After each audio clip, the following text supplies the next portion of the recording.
Yeah. All right.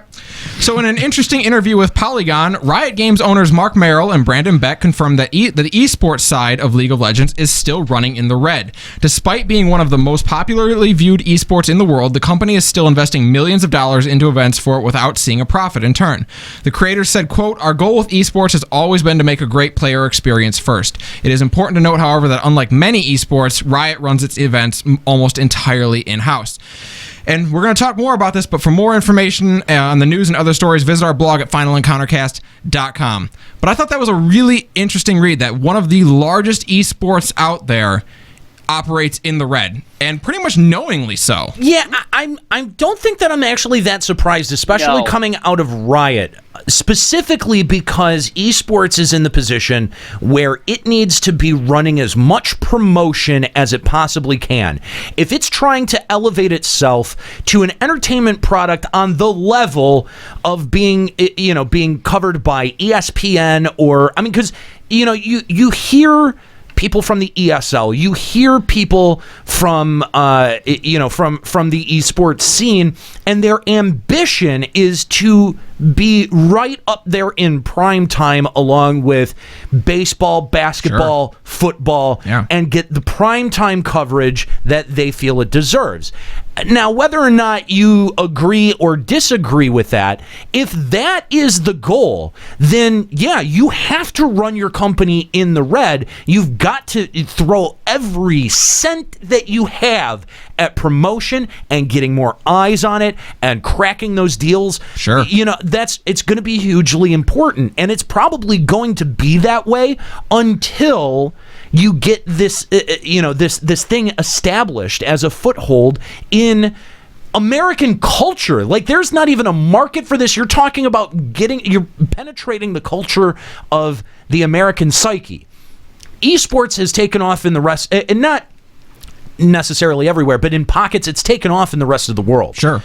Specifically in Korea and in a lot of Asian countries. Well, and that's the weird thing about Riot choosing to run all their major events in-house. Almost every other game, the company doesn't run everything. They license it out to a league or something. Right, that's where you get the ESL. Now, yeah, exactly. Yeah. Riot has the advantage in that they always get to control how their product is presented. Right. But they have to spend so much money running that, whereas normally whoever they license it out to would foot the bill for that. And it's an interesting decision that Riot is deciding to do that all in-house because, while you do get to carefully control the image of your product and of the scene that you're trying to cultivate around it, I think it also creates a really strange bedfellow, or not. It does create really strange bedfellows because now you've got Riot trying to create a proprietary media product. They're trying to create ancillary rules around a league that they want control of,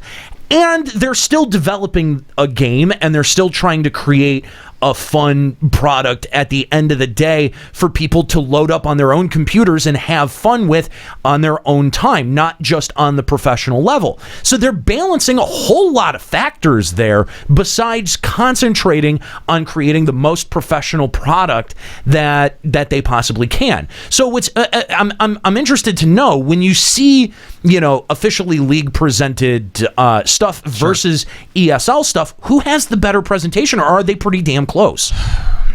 They're similar. What's always nice about like league presentations is Riot as a company, they're fun. Right. They kind of remind me of like Blizzard. They're willing to just be silly and do like weird stuff. So a lot of their events, like whenever something is happening in the game, it'll have a tie-in with its professional presentation. They introduced a new mode years ago called Ultra Rapid Fire, which basically like all your cooldowns are set down to minimum. Mana is stripped out of the game. You can just spam moves for days. And so when that happened as an April Fool's joke, they did a special invitational between two of their biggest pro teams where they played each other in a game of Ultra Rapid Fire, which they were claiming was going to be what Season 6 was.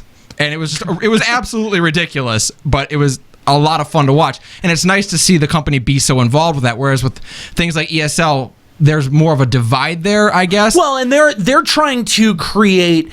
I mean, their priority at the ESL is to not just create a very strict league environment that's regulated, because you need external regulation. That's where Riot steps in. That's where, ESL officials step in, stuff like that. You also, they're also concentrating on making the most professional product that they possibly can, right? Like, if you think about it, if you've got a company that is concentrating only on the TV production aspect of presenting this game, then you don't have to ever worry about the way that the game balances ever, because that's not your business. You're a media company. Right.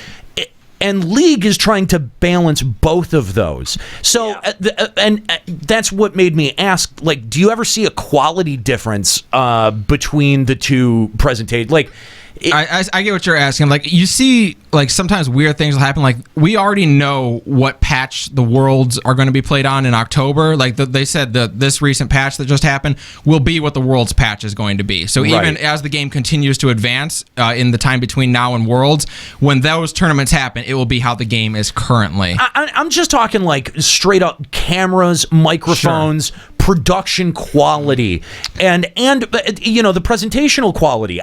You would think in the abstract, right? In the abstract, that the ESL would actually have the leg up, because they don't have additional concerns like developing the game, balancing the game, and having all of the actual game parts that Riot has to be concerned with. And that's probably one of the reasons that Riot is running in the red, because they have to try all that much harder. People in the chat have been saying things like how CS:GO they're making profits, or Dota's making profits. So I think it just happens to be a coincidence that the biggest one is operating in the red. But like you said earlier, Nate, it all has to come down to legitimacy. They are trying to cement themselves as a legitimate source of sports and entertainment, and in a world that is resistant against that, you're going to have to try harder, because they're not going to do it for you. That's right. Yeah. An important point to note too is Riot's not running in the red. The esports segment, right? Riot is very much running in the black. Right. Yeah. That is, and that's actually kind of what I thought was interesting about this. Even running in the red on its esports side is the publicity and the eyes that they draw into League of Legends worth that. I think it is, because you've got people who end up picking up the game. They end up buying, some skins, or unlocking some additional heroes, whatever. Sure. Like that, because it acts as a promotional end for your game, and you end up getting more end users per promotion. But at the same time, you see the opposite happen a lot with StarCraft. There's lots of people who watch professional StarCraft with no intent to play it. That might just be the unbelievable barrier of difficulty that StarCraft and RTS games bring with them. MOBAs are more accessible inherently. I don't know, but you see, lots of people watch StarCraft. I think that's exactly what it is. I mean, think about it. When you're playing League of Legends, how many buttons do you have to press? 4? 6. Okay. 4 to 6, let's say. Yeah. Whether you're casual or going hardcore. Yeah. Okay. Is there like a global cooldown in League of Legends? No. Okay. Well, I mean, you have to wait for your spell to cast before you can do anything. Okay. Yeah. So, what would you say is the actions per minute for League of Legends? It's fairly high, but all on the mouse side of things, not so much on the keyboard. Definitely not Not. It's all movement based. It's nothing like StarCraft. Nothing even close. When that day that you told me that, and I actually, that connection was finally made in my head, I suddenly realized why I was so shitty at StarCraft playing on my demo disc way back in 99. They used to do a series, they don't do it anymore, where they would basically, it was a split screen series where you could see what was happening on the game, and then on his hand as well. Yeah. And so what's happening while he's playing, he's in a huge battle, and his right hand is macroing around his units, and his left hand is building more units back at home and hotkeying them out to the field. Yeah, that's ridiculous. You can't even keep track of his fingers; they're just a blur. It's unbelievable. It's like watching a skilled pianist play a very complicated piece, and you think, I couldn't do it. There's no way. There's no way. And you're right. I think that does create a bit of a barrier to entry. But I think again, Riot running its own. It basically its own TV, not TV, but its own video presentation. Again, it's got it's promoting two things. It's promoting both the idea of esports and the league that they're trying to form around their game, but it is also promoting their game. So I would think that division I would run in the red as long as the company overall was in the black. Yeah, because you can absorb the losses from that department with the gains that you get from either selling skins or whatever it is. And it's all investment in the future of the sport at this point. And your end product too. There's no marketing division in the world that runs in the black. Right. Every one of them runs in the red. That's just how it is. If they look at it as their marketing division, then great. Right. Like you're doing exactly what you want to do. If they were in a position where they didn't need to do marketing, which by the way, no sports league in the world is in that position. But if they were in the position where they had to do less, or they could bargain the price down that they were having to pay for their promotion, then I think that you would start to see the division run closer to in the black, or if not completely in the red. But you know what I mean? Yeah. Like if you take that element out of there, money is being generated no matter what. Yeah. Like that is definitely happening. But I think that in order to be able to elevate the league to where it needs to be in the cultural consciousness, that you have to run in the red. You have to spend as much as you possibly can to tell people, look, we're here and this is awesome. And this is what's going on. And going back to your point earlier about does their production quality suffer? I don't think it does. If there's anything they do well, it's put on a good show. Is it as good as ESL? That's like what I'd say. That I don't think so. I don't think it's quite that good, and maybe not even as good as like some of the StarCraft stuff that you see. But like overall, it's a perfectly quality show. Okay. Like, I wouldn't have any real complaints about that. I've seen people talking in the chat. There's some controversy because one of the best casters over in Korea actually was told he can't come to Worlds this year, and no one really understands why. Riot does have a lot of drama behind it, and that's one of the problems with them running everything. It's their way or the highway. Him, aren't they? Huh? They're Kojimaing him, aren't they? Good callback to the Video Game Awards. Yeah, there we go. I wonder, hey, isn't it right about now that we would have been seeing the Video Game Awards? Whatever happened to that shit? Did that just go away? I'm sorry, I don't mean to derail the conversation, but this occurred to me the other day. What happened? Is it about the time?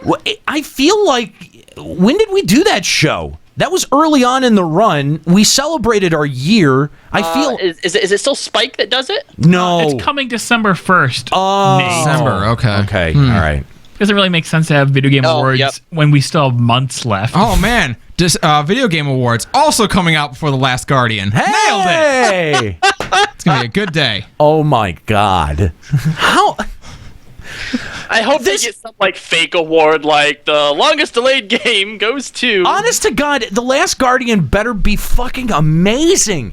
That game better fucking blow you when you open the package, because like, this is ridiculous. I'm sure it'll blow. Don't you worry. And the thing is I really like. After 10 years, the last game that they made was Shadow of the Colossus, right? Wow, was it really? Was it? Was that the last game that they made? I think it was, before they started work on The Last Guardian. I think it was. Was Ico before or after Ico that? was before. Oh my God. Ico was before. It's taken this long. I'm not sure that they even have the chops to pull it off. I'm not sure that they do. That's insane. I mean, it's fucking ridiculous how many pieces of hardware that this has moved between. Come on, guys, get your shit together. Yeah, get the game out. God damn.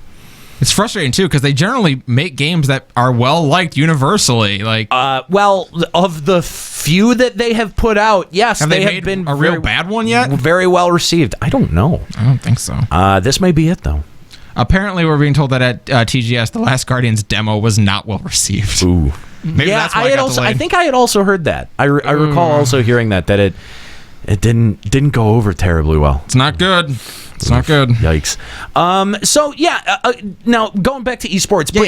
So I do think that, again, if you're trying to take a league and make it competitive in terms of eyeballs, because if you can't pull down the the audience numbers, then you're not even going to be given an opportunity to get more exposure on places like, like we're starting to see, like TBS and ESPN and stuff like that. And you want to even reach wider than that. What do you think is the better way to go about it at this point? Do you do the Riot strategy and say, we're going to run everything?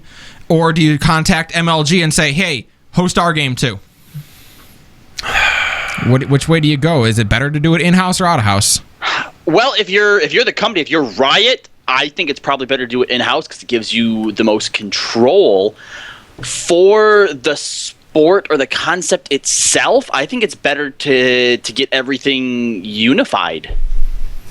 Yeah, because at some point it's going to start getting confusing which teams or which competitors are in which leagues or involved with which leagues. When it finally comes down to it, when we actually finally have like an official professional video game league, if Riot's not in on that, like if there's two competing leagues and one of them is going to be called, the other one's gone. That's it.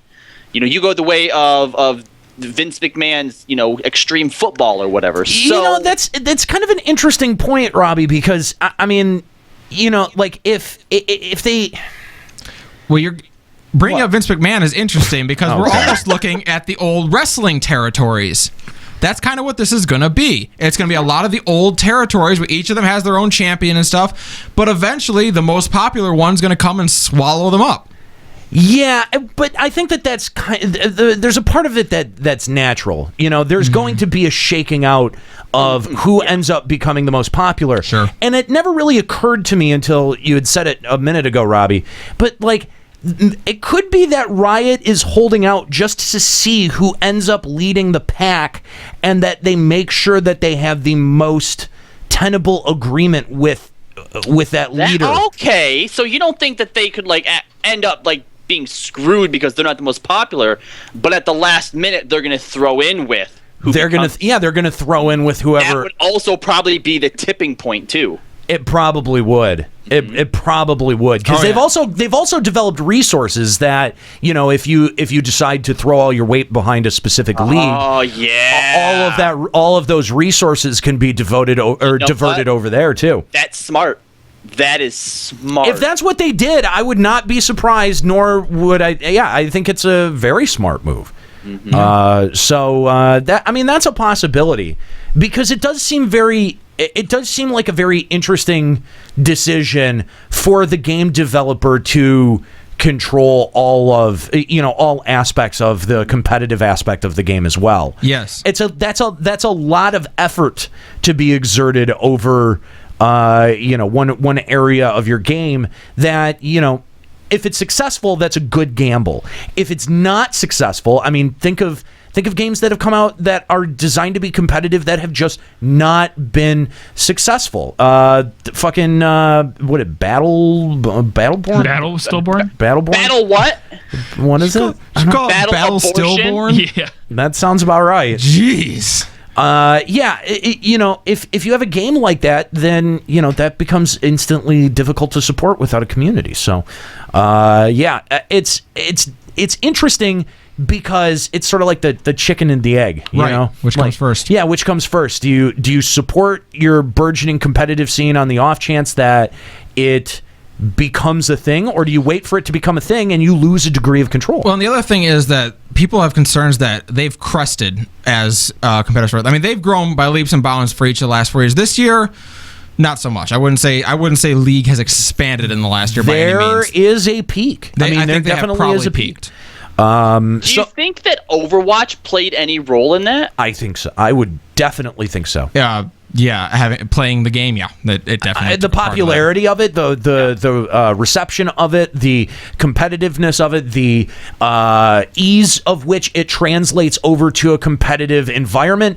All of those things. I do think that probably ate into League of Legends. Mm-hmm. It certainly did from their creative content creators. I'd be interested to know, what engagement looks like, because I would think that engagement probably around the time that Overwatch came out probably went down. Yeah, I remember seeing some pretty nasty looking charts. Yeah. It probably is, but the nice thing about League is that's not particularly noticeable if you're not in the high end of ranked. No, but I mean, in terms of your point to whether or not the trend for the game has peaked, sure, I think that's a good point. And then that also raises another question. Riot doesn't have a very diversified game platform. They pretty much have banked on League. Yes. So the instant that League fails, all of the media and all of the League stuff around League of Legends also instantly fails as well. And Riot has confirmed they have new games in development, but no word yet on what they might be. But they are working on new games, so they're not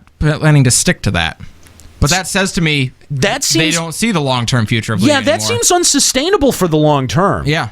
I mean, again, if they're holding out to allow, their momentum to be put behind whichever league shows the most promise, that's smart. If they're trying to do this for just games on their development schedule and their platform and in their wheelhouse, then I don't think that's smart, because you will have games that come out like Overwatch that end up eating into what becomes your bottom line.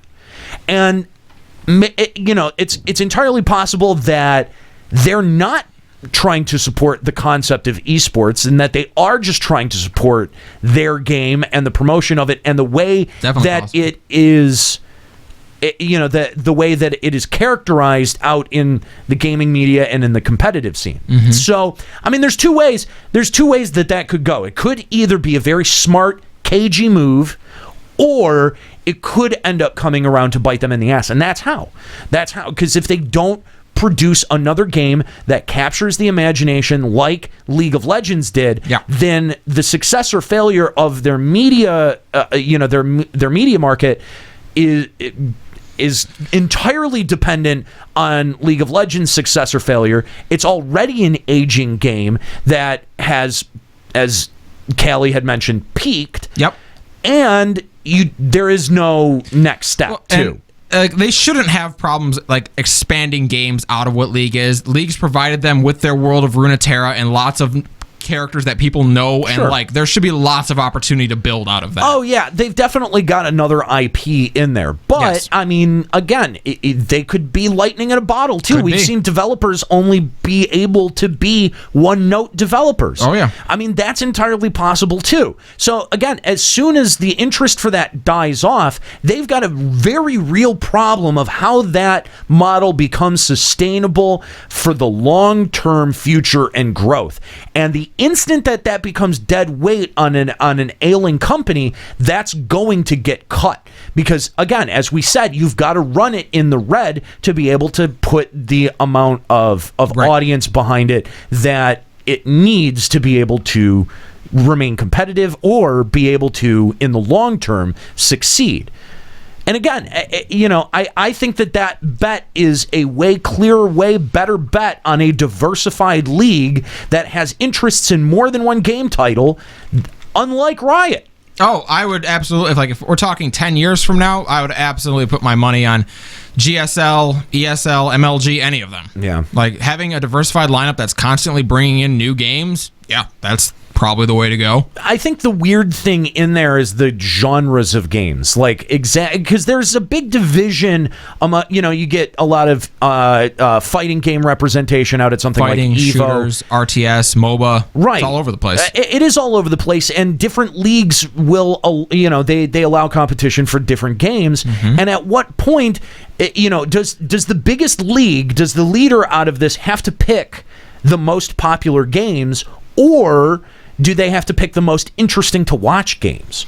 I mean, because that's a very real problem too, because you want to have what you're watching be compelling, but you also want it to have the popularity enough to drive numbers. Well, you look at like the NCAA and what they have to deal with. There's not just college football, but that's what most people care about. Right. But they do still have college hockey, college baseball, college basketball, swimming, lacrosse, everything. Right. It does still exist, although it may be harder to find. And I think that'll probably be the model they'll go with eventually, where the biggest games will be right on the website, easy to find, easy to go for, and the smaller games, they will have lesser development or lesser production value put into them. Well, and not just that, but I mean, like, if you're competitive in one of those games, let's say Smash. If you're very competitive in Smash, right? Smash is not terribly popular among the top viewed competitive games, right? Like, I would say it's probably down there in the middle of the road. Okay, if your most popular is like League of Legends or Hearthstone, right? Like, Smash Brothers does not pull the numbers that those games do when you're talking about being viewed on Twitch or any other kind of streaming platform. Okay, so if you're a Smash player and you have dreams of being competitive and having success, if we shrink down to only having one definitive league, what happens when Smash is no longer a supported game by that league? What happens? I mean, because they'd have to make a choice like that. Oh yeah, at some point. What happens if Smash isn't given the visibility that league players are given? If someone is really good at Smash, why shouldn't they be given the same opportunities to succeed as, like, obviously it has a lot to do with popularity, but I think that that's a valid concern and a valid question, even if especially if we're talking about condensing the number of leagues. But you're also talking about the real world. If you go to college and hey, I like swimming, that's my thing, your financial goal or your visibility potential is far more limited than if you're a quarterback. Okay. Or a wide receiver. That's a problem that everyone faces in the real world. If you are not competitive on the popular games, then people are not going to want to watch as much. That's a reality you're going to face, and that's the reality that you face in any sport. Yeah, that's true, but at the same time, though, there's exposition for most of that. If there's one league that controls if there was one league that, like you had mentioned with the NCAA, if there was one league that controlled all of sports, right? And who got what exposure on outlets like ESPN, right? I think we would have a very different presentation of sports in general, right? Like, if you had one governing body that oversaw hockey, football, basketball, all of those different leagues, right? I think that's sort of what you're talking about. I think a game genre defines itself separately enough that, you could have a structure where you have leagues for different genres of games. But you're going to have the same problem within those leagues because there's going to be fighting games that are more popular than other ones. But it doesn't... when you're a competitor, though, what you're concerned about are prize pots. What you're concerned about is your ability to be able to compete and be able to live off of that competition. So, I think having a more diverse amount, a more, the higher number of leagues, the more potential that you get for higher prize pots, because those leagues are competing with each other to be the definitive Smash Brothers league or the definitive whatever league. But I think you're still going to run into the same issue of, hey, I play the fourth most popular game in the fighting genre, and that has limiting factors that go along with it. I think no matter how you do it, you're going to run into those same problems. Yeah. Whether it's one large league that's running all games or a bunch of smaller leagues that each run a genre, you're always going to run into that. The other option is every game has its own league, but now we're back to square one with what Riot's doing. Yeah, exactly. So how do you organize it? My guess is we'll see something kind of NCAA-ish, where is college hockey profitable? Probably not. Does it live off the success of college football? Yes, it does. Sure. And I think that's eventually what you'll see. Well, the college has got to find money to spend somewhere, you know what I mean? Don't they, though? Yeah, they've got to find holes in that budget. Let me ask you guys this, all right? Because we're operating under the assumption that this is going to, end up playing out sort of like how sports do, right? You only have so many stations, you only have so many channels, you only have so many places you can put these sports. But when video games have essentially came from a generation of streaming and web space, do you really have to decide, we don't have the space for this sport, so let's just cut it? No, because, I guess that's the media world that we live in, because if you want content, you can seek it out, you can find it. Sure. Period. But I think when you talk about representation on, things like ESPN and major media outlets, you're talking about how well that thing has worked its way into the narrative or into the social consciousness, the social fabric of the country that you're in, or ESPN versus ESPN8. Which one are you going to be on? Yeah, right. Exactly. And I think the end goal for esports as a concept is to be competitive with things like the NBA. Yeah, I think that lends it a lot of credibility. It lends it a lot of legitimacy, and I think more people would find that they like it if they were exposed to it with an open mind. Sure. I mean, you see it all the time. People take one look at it and don't even take a second to like engage with it. Right. Mm-hmm. Yeah. I mean, and there is that element to it too, where at first, it does kind of feel a little bit nerdy. It's not, you don't have the instant camaraderie with people that you do when you go to a bar and watch a baseball game, because you got sports ball. Yeah, I mean, there is. It's easier to find that camaraderie because that's a well-worn path. Maybe what we need is teams that have a city attached to them like they do in sports. It's not a bad idea. You feel that camaraderie because you're all rooting for the Detroit Tigers. If you're here, you're all rooting for your city's team. You don't get that in esports. Yeah, but then you might root for the NA team. But I mean, when you talk about ESL, you're talking about, you've only got 2, 3, maybe 4 teams that are competing and representing the entire country of the United States. Right. And that's because the sport hasn't grown quite to the level where I think you could break it down like that. I think if they took put more of an effort into building where the teams are from and who they represent, you would get that kind of tie. Like if we saw a team like you, but that comes with a regional league that focuses on the United States as its region. Even if like you saw a StarCraft tournament and they made more of a deal, like, hey, here's a player in competitive StarCraft who's actually from the United States. It's not a common thing. Right. But if they actually like really like build that up, and that was just on the background in some bar, somebody like, hey, that guy's actually is from the United States. I'll root for him. Right. And even if that's all it is to get you to just kind of watch it in the background, you might hook some people doing that. Yeah. I don't know. Esports exists in this really weird place because you could look at it like the formation of any other sports league, and there's a lot of parallels that you could draw. But the thing is that a lot of these leagues were formed before 24-hour news networks and high media and constant media. So we have a narrative like this very like strict narrative of history that presents like how these sports leagues ended up becoming into existence. The actual reality and the competitiveness and the of the actual leagues with other leagues, like wrestling was a great example of this, because that did happen in a period where there was a lot of people still remember it and know what the story is, and sure. and you can find people that felt the pain of that industry constricting and getting smaller.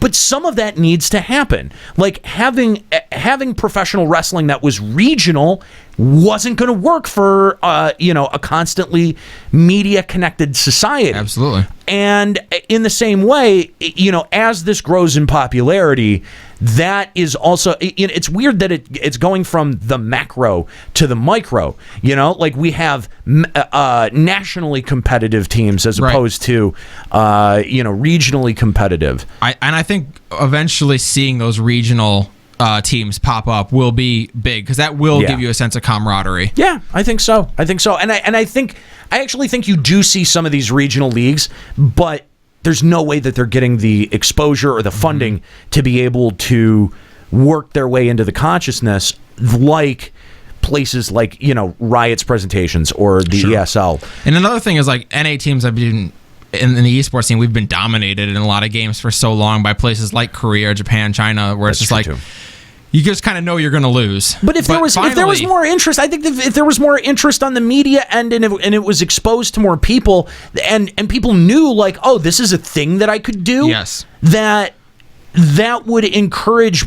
I mean, we would have way more competitive players coming out of North America, I think. Yeah, I think. Yeah, exactly. And we're seeing that over the last couple of years. I think NA has stepped up. I think they have gotten better. A lot of people are expecting an NA team to make it to the finals this year, which That's not happened. Right. So, hey, if that can happen here, next thing, like, we need to get a StarCraft player in there who can actually go all the way, because that's never happened. But right. Outside of that, NA is becoming more competitive. Esports is becoming more accepted over here. We're catching up to something that Korea has already had going for a long time in that aspect. And yeah, I think as you start seeing people over here where it becomes socially acceptable to be a pro gamer. Yeah, Grandma, there's a future in it. God damn it. Kinda, yeah.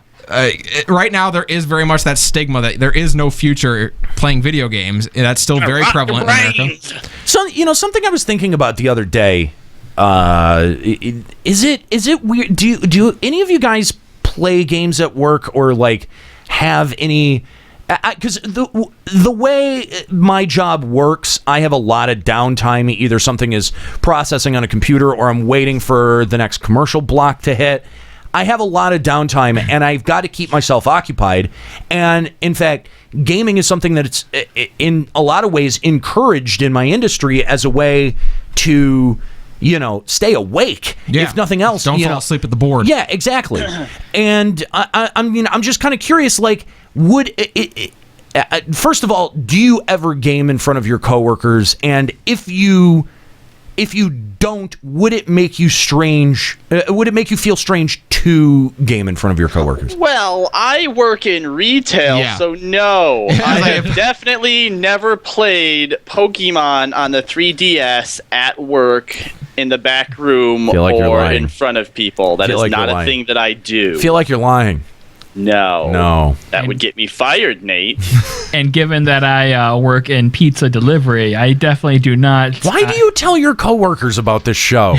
That's what I'm. As I ask this question now, that's what I'm wondering. I don't. It occurs to me all my coworkers know about this show too. I mean, they know that I do it, but they don't know how to find it. Oh, okay. Yeah. But would it make you feel weird? Because sometimes I do. I have to admit, around certain people, because I have the ability, and I admit I've got a bit of a privilege here, so I'm checking my privilege. But around certain people that I work with, I feel really weird when one of them will walk into the studio and I'll be on my 3DS, right? And it's only specific people, and it's not my boss, by the way. Mm-hmm. It's just people who view video games as still just being like a thing that kids do. Yes. Like, you're playing Pokemon? Right. And I feel like among certain coworkers, like, there are people who see me different because they know I play video games. Mm-hmm. But I've kind of, at some point, I think, like, I've had to let it go and kind of embrace the fact that, look, I make content about video games. Like, this is kind of an extension of what I want to do professionally. I've had to stop caring. Are the people who you feel that way around, just out of curiosity, are they either the same age or older than you? Yes, actually. I think that's still very much a stigma that existed when we grew up as kids. That is not there 10 years younger than us right now. I don't think that will be a problem forever. I think in the next 10 years, you'll see that go away. It's people our age and up, where we're playing games, still has that nerd stigma attached to it. Mm-hmm. But people who are younger, they don't care. Everyone plays video games now. So every once in a while, it would be an older person, too. But they have to say something to make me feel self-conscious about it. Sure. I've never felt self-conscious about it. Because, I mean, everyone knows, obviously, that I play games. And they've seen me playing them on my break. So it's never felt weird before. But, yeah. Yeah, I mean, I guess at my old job, I worked with a lot of older folks. I didn't work with a ton of people my age, and when I would get a lot of questions about it, like, "Hey, what's that?" Like, I would use my Vita a lot to watch Netflix and do like really not even gaming stuff, and I would not, and it would annoy me if I didn't have a game up. If it was just Netflix, and they were like, "What is that? What is that?" Yeah. And it was kind of like, oh, God damn it. Like, it's a thing where I'm watching really? I'm watching a movie. I'm watching cartoons. Okay, fine, whatever. I'll be nice. But you're right. There is this thing, like, people our age that aren't, like, that they're not necessarily down with it, or they down with it. Yeah, like they're not gamers themselves. Yeah. Like, that feels a little weird. But video games have become so ingrained in our culture And so that mainstream, that people who grow up today, that stigma doesn't exist anymore, I don't think. Yeah. I think that is one that goes out with our generation. Good. Yeah, thank God. But Good. You're Nevertheless, like, welcome, younger guys Yeah. and girls. Yeah. younger viewers. That's right. We are paving the way Pioneers. to make your life better. Get thrown to the back of the bus for playing her 3DS. You kids don't know how good you have it today. They don't with their iPhones at age 4. Get out of here. Yep. I remember my big clunky gray Game Boy that Oh, yeah. 8 batteries. I remember that. Yep. You had to bring 8 batteries. Just because you knew it 8 batteries, you know and you what had I to had? throw them out 4 at a time, but bring 8 just in case. I had a Game Gear. And had to fend off the bullies, so the Why? smart thing was to put them in a sock, so then you could just sock them There with you it. go. Yeah. I owned a Game Gear because there was no internet to tell me, hey, this thing's garbo, don't buy it. Oh man. So I said, oh, I can play my Sega games on a handheld? That's amazing. Oh, wait, I can only do it for 5 minutes before the batteries run out. I have started to feel a bit the same way about Pokemon Go, a little bit. That it went from like, hey, it's this huge, like everyone is doing it, to now, yeah, everyone checked it out, but the people who are still playing it, like from the people who checked it out, there's like, really, you're still into that? Like that's still a thing that's going? That was so like 3 weeks ago. Oh my God, one of my coworkers is so anti Pokemon Go at this point where he's just like, every time you mention, he's like, oh, that game's dead. No one's playing that anymore. Like, shut up. Go away. Yes, they are. There's still plenty of people playing it. Yeah, just it's funny because I've noticed a lot of disaffected people who live in shitty spawn areas that say that, and it's just like, look, you're just sick of catching Weedles. I get it. I understand. I Northern don't Troy's hold a that bitch. against you. Yeah, right. But you could try. Like, there's a bit of effort that you could put into it and try just a little bit.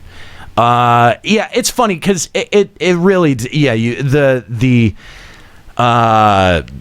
blind prejudice that people are seeming to get around that game is pretty hilarious. And every once in a while, when I'm out and playing it and I have it in front of me and I'm looking at the screen, I'll kind of feel a little bit awkward about it. It's another reason that I sort of want the Pokemon Go Plus. Yeah, then you can be in the closet and not have That's everyone right. know that you're playing. That's right. Just keep it in your pocket, pressing the button. That's right.